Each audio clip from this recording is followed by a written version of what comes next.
Hello, I'm ArchieLuxury and welcome to the program Fuckers. Hello fuckers, and today this is a paid request. This is a paid request, fuckers. This is for John Fromularo.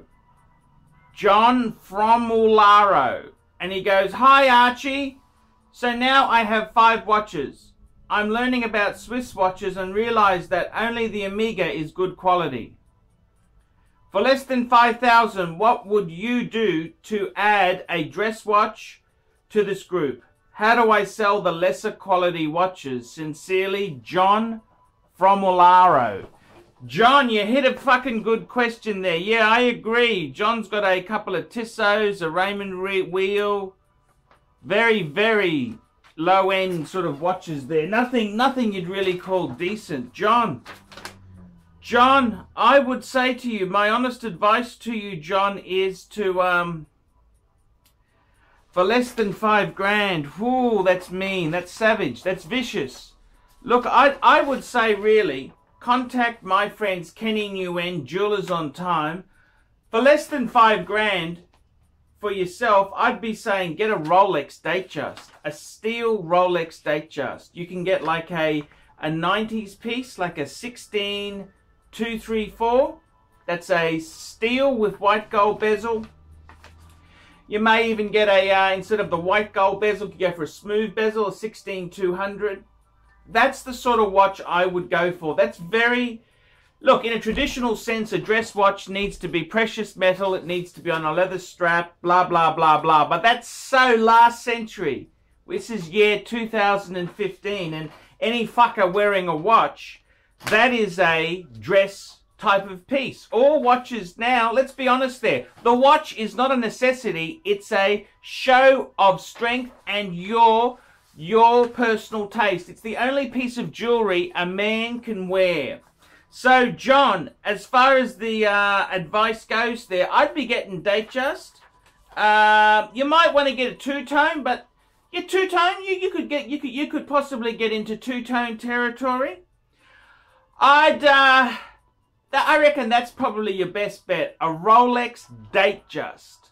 And contact my good friends Jewelers on Time. The other thing you might consider is a Oyster Perpetual. That's a Rolex Oyster. It's like a Datejust but with no date. A Rolex Oyster Perpetual. They are also pretty good bang per buck on the used market.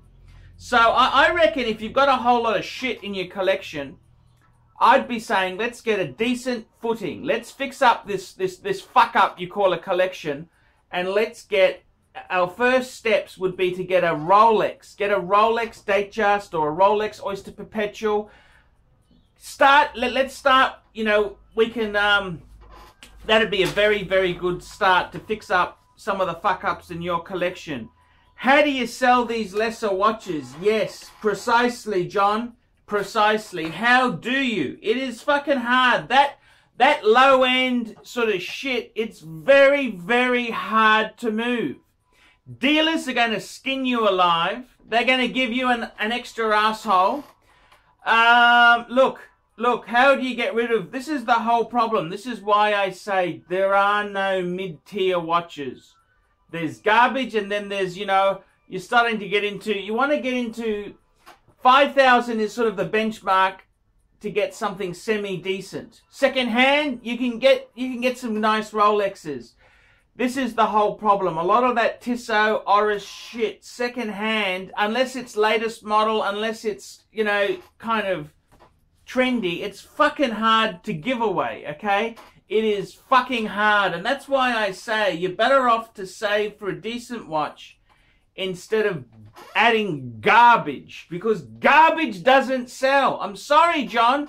I'm sorry to tell you the fucking truth. They can be dogs. How would I get rid of it? Well, you could try eBay, take some nice photos, put a good description. eBay's one thing.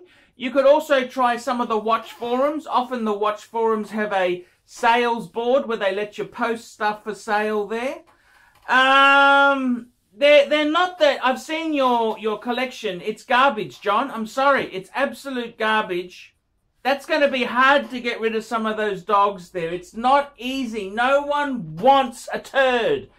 A turd is a turd. You know, it's just hard stuff to get rid of. I'm sorry, John. But I say to you, get into some decent Rolexes.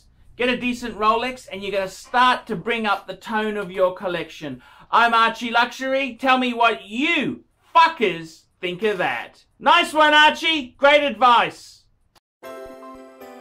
We specialize here in pre-owned Rolex watches. Rolex watch is a very special timepiece, and we always do the servicing exactly as factory specifications.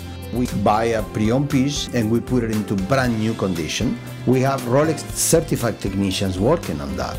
We completely disassemble the piece, we adjust and polish and change every single part of the watch. You have to have certified watchmakers that know what they're doing. If you have an expensive car, you're just not going to bring it to any mechanic that doesn't know what they're doing.